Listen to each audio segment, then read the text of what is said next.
नमस्कार, मैं हूं आपके साथ मयंक। आज 29 तारीख है। इस वक्त की सबसे बड़ी खबर, पूरा अरब एक बार फिर जंग की आग में झुलसता दिखाई दे रहा है। देखिए, एक तरफ नेतन्याहू और डोनाल्ड ट्रंप और जेलेंस्की तीनों मिल रहे थे।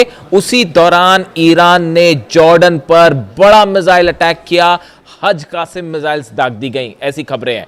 करीब 5 मिसाइल, बैलिस्टिक मिसाइल जॉर्डन के बेस पर, अमेरिकी बेस पर दागी गई हैं और कई धमाके की आवाज वहां पर आई है। कितना नुकसान हुआ, जैसे ही आगे खबरें आएंगे हम आपको बताएंगे।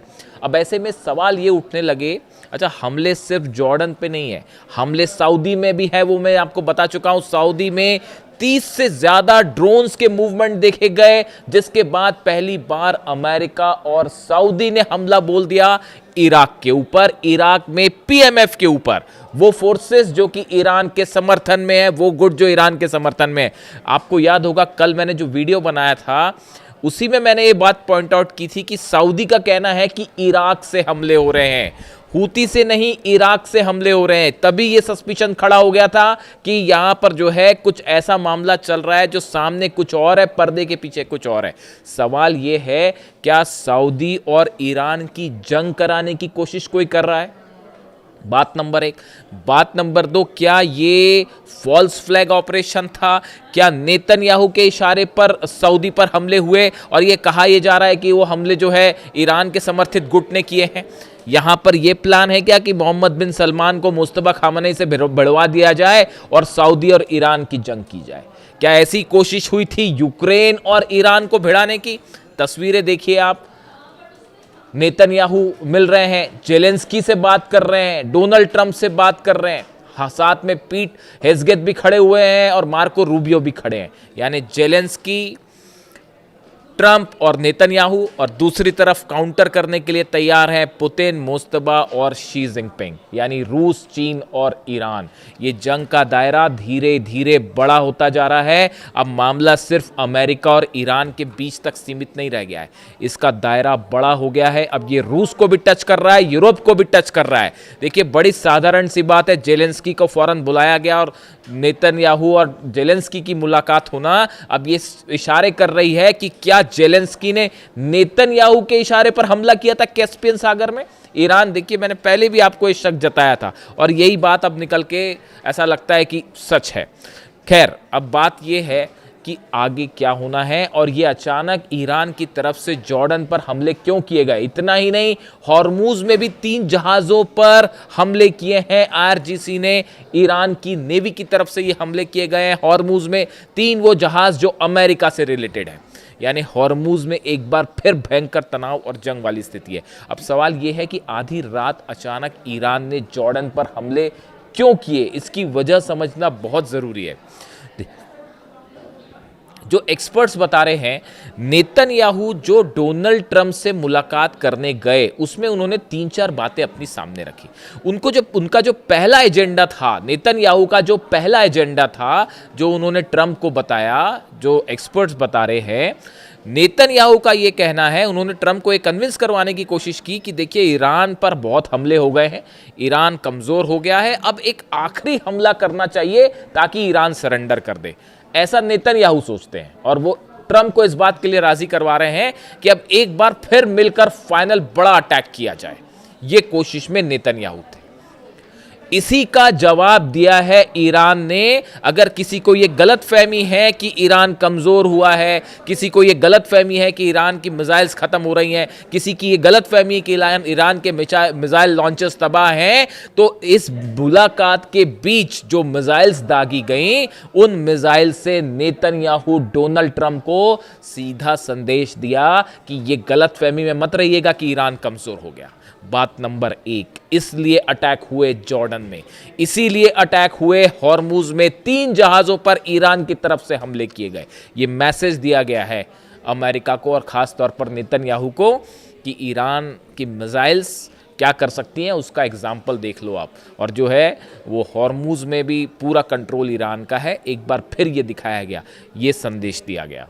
दूसरी बात, सऊदी पर जो ये ड्रोन स्ट्राइक्स हो रही हैं, देखिए इसमें 2 एस्पेक्ट हैं इसके। एक तो हूती की तरफ से हमले हो रहे हैं, वो तो हो रहे हैं, लेकिन सऊदी का ये क्लेम करना बार बार कि इराक से हमला हो रहा है, इराक से हमला हो रहा है, तो अब इसके दो मतलब है कि ईरान ने पीएमएफ के जरिए ये हमले करवाए सऊदी पर, और ये संदेश देने की कोशिश की गई कि पूरा अरब हमारे निशाने पर है। अगर ये हमले ईरान और पीएमएफ की तरफ से किए गए, देखिए पीएमएफ के पास खुद के इतने स्ट्रांग ड्रोन्स नहीं है। पीएमएफ वो संगठन है जो इराक में जो है ईरान की मदद करता है, लेकिन उसके पास खुद के इतने शक्तिशाली ड्रोन नहीं है कि वो जो है सऊदी तक, रियाद तक हमला कर दें और स्ट्राइक भी कर दें। सीधी सी बात है कि ईरान के ड्रोन्स हैं। अगर सऊदी के अंदर ड्रोन आता है और रियाद में गिर जाता है, या अरामको ऑयल रिफाइनरी पे गिर जाता है, वो ऑयल रिफाइनरी अब तक जल रही है साहब, यानबू की जो पाइपलाइन है वो तबाह हो चुकी है। ये बड़ी स्ट्राइक्स हुई हैं सऊदी के ऊपर, और ये अगर ईरान की तरफ से ये हमला था, और मान लेते हैं कि ये पीएमएफ की तरफ से हमला है, तो ये ईरान की तरफ से पूरे अरब देशों को वार्निंग दी गई है कि अगर अब की बार ईरान पर हमला होता है तो नतीजा ये होगा कि पूरा अरब फिर से जलेगा। क्या ये वार्निंग्स दी गई? तीसरा एक और एस्पेक्ट है इसका जो कि वाकई चर्चा में है। कई एक्सपर्ट से मान के चलते हैं कि ये जो सऊदी में ड्रोन स्ट्राइक हुई, ये फॉल्स फ्लैग ऑपरेशन भी हो सकता है, यानी हमले किसी और ने करवाए और नाम लगाया गया ईरान का। क्या ये कोशिश थी कि सऊदी और ईरान आपस में भिड़े? क्या ये कोशिश थी?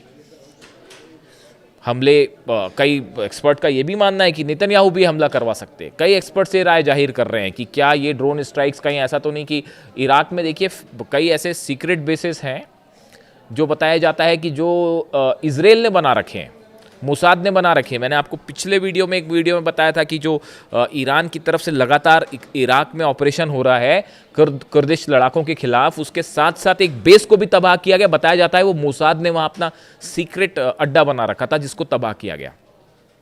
इस बात से भी इनकार नहीं हो सकता कि जो है ये इराक में किसी इजराइल के सीक्रेट बेसिस से ये ड्रोन्स दागे गए सऊदी के ऊपर, और कोशिश ये थी कि बढ़ाया जाए मामला सऊदी और ईरान के बीच में। इस तरह की कोशिश भी हो सकती है। हालांकि पीएमएफ फोर्सेस की तरफ से जो है अभी आया है मामला सामने कि सऊदी की तरफ से फाइटर जेट से और मिसाइल से स्ट्राइक की गई है। बसरा के आसपास धमाके हुए हैं, इराक में बड़े धमाके हुए हैं, यानी अब सऊदी भी इस जंग में अंदर खिंचता चला जा रहा है। बाबल मंदेब बंद है, देखिए बाबल मंदेब पूरी तरह से बंद है। वहां पर फिर हूती ने दावा किया है कि एक ड्रोन हमने जो है सऊदी का मार गिराया है, तो ड्रोन भी मार गिराया, और उसके बाद सऊदी के जो जहाज हैं वो लगातार निशाने पर हैं हूती के। यानी जिस बात को लेकर रूस कह रहा था, देखिए अब आप ग्रुपिंग देखिए कैसे हो रही है। जेलेंस्की के साथ नेतन्याहू की क्या बात होएगी, बताइए आप क्या बात हो सकती है? ऑब्वियसली कैस्पियन सी पर जो हमला हुआ है उसको लेकर बात है। कोशिश ये हो रही है, जो मुझे समझ में आ रहा है, कोशिश ये हो रही है कि अमेरिका सीधा नहीं लड़ना चाहता, वो इजराइल और यूक्रेन हो सकता है दोनों मिलकर एक साथ हमला करें, ये भी हो सकता है। संभावना जो है, आशंकाएं इसकी भी जताई जा रही हैं कि ये जेलेंस्की का नेतन्याहू से मिलना, और यहाँ पर एक बड़ी रणनीति तय हो गई है ईरान के खिलाफ। आप किसी गलतफहमी मत रहिए। ईरान के खिलाफ अगले आने वाले 6 महीनों में क्या करना है उसकी रणनीति तैयार है। ये बात सब समझ चुके हैं, नेतन्याहू भी जानते हैं, ट्रंप भी जानते हैं, जेलेंस्की भी जानते हैं, पूरा यूरोप जानता है कि ईरान अपना यूरेनियम नहीं देने वाला, न्यूक्लियर प्रोग्राम पर रोक नहीं लगेगी, अब तो बिल्कुल नहीं लगेगी। तो ऐसे हालात में अब क्या किया जाए, कैसे हमले करवाए जाएं, कब हमले करवाए जाएं, इसका पूरा खाका तैयार हो चुका है। ये स्ट्राइक, ये जो जंग है, ये जंग अब एक नया रूप लेने जा रही है। देखिए रूस की तरफ से साफ कह दिया गया है कि अगर यूक्रेन जंग में कूदता है तो रूस की सेनाएं मदद करेगी ईरान की। ये पहला मौका होगा। देखिए इधर से सऊदी की एंट्री हो रही है, उधर से रूस की एंट्री हो रही है। अगर यूक्रेन हमला करता है तो काउंटर करने के लिए रूसी फौजें जो है वो ईरान की फौजों के साथ लड़ेंगी, इसमें कोई शक नहीं है। चाइना ने लगातार वार्निंग दे दी है एक बार फिर कि किसी भी तरह से इस जंग को आगे बढ़ने से रोका जाए, और ख़ास तौर पर अरब देशों के साथ जो है वो वांग यी जो विदेश मंत्री हैं चाइना के, वो संपर्क में हैं, और उनकी पूरी कोशिश है कि कहीं भी जो है सऊदी इस जंग में एंटर ना कर ले। उनकी एक अलग कहानी चल रही है। तो देखिए ये 2 लॉबी तैयार है। इस बीच जो हॉर्मुज से खबर है, देखिए tension in the state of Hormuz have surged after Iran's Islamic revolutionary guard corps claimed it struck and stop 3 oil tankers accused of ignoring its warning. फिर वही हुआ कि जो रास्ता ईरान ने बता रखा है उसको छोड़ के दूसरे रास्ते से पार करने की कोशिश हुई, और 3 जहाज़ पर ईरान ने हमले किए हैं, उनको कब्जे में कर लिया है, उन्हें रोक दिया है। और इसके साथ ही जो है ईरान इस बात से भी गुस्सा है। The action follows Tehran's rejection of US president Donald Trump's proposal to use frozen Iranian assets to compensate ships allegedly damaged in the Gulf. अब डोनाल्ड ट्रंप की एक नई कहानी आ गई कि जो ये गल्फ में हमारे जहाज़ों को नुकसान पहुंचाया है, इससे ईरान की जो संपत्ति है जो फ्रीज कर रखी है, हम उससे इसकी भरपाई करेंगे। उसके खिलाफ ईरान ने मोर्चा खोल दिया है कि हमारी संपत्ति को अगर कहीं भी इस्तेमाल करने की कोशिश की तो हॉर्मुज पूरी तरह से बंद होगा और जंग हॉर्मुज में होगी। यानी आप देखिए जंग का दायरा जो है वो अब हूती की भी एंट्री हो गई है। शायद पहले हूती की एंट्री इसीलिए नहीं की गई थी, ईरान के और रूस की तरफ से नहीं करवाई गई थी, और अब वो फॉलो कर रहे हैं, इसमें कोई शक नहीं है। हूती और ईरान के बीच का कनेक्शन सब जान ही रहे। देखिए मैंने आपको पहले भी एक बात बताई थी कि ईरान के कई ड्रोन्स और मिसाइल्स जो हैं वो लाल सागर के आसपास डिप्लॉय होने की खबरें हैं, यानी हूती को दिए जाने की खबरें हैं, और अब वो सऊदी पर ड्रोन स्ट्राइक्स हो रही हैं लगातार।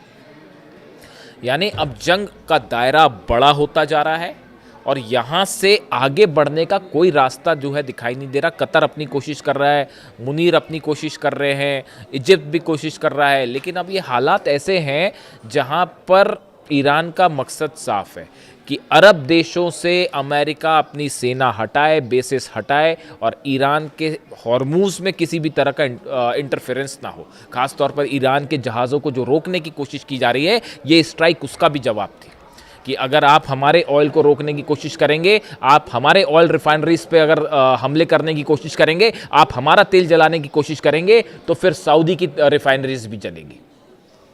यूएई में, इराक में यूएई की जो ऑयल रिफाइनरी पर हमला हुआ वो भी इसी का जवाब था।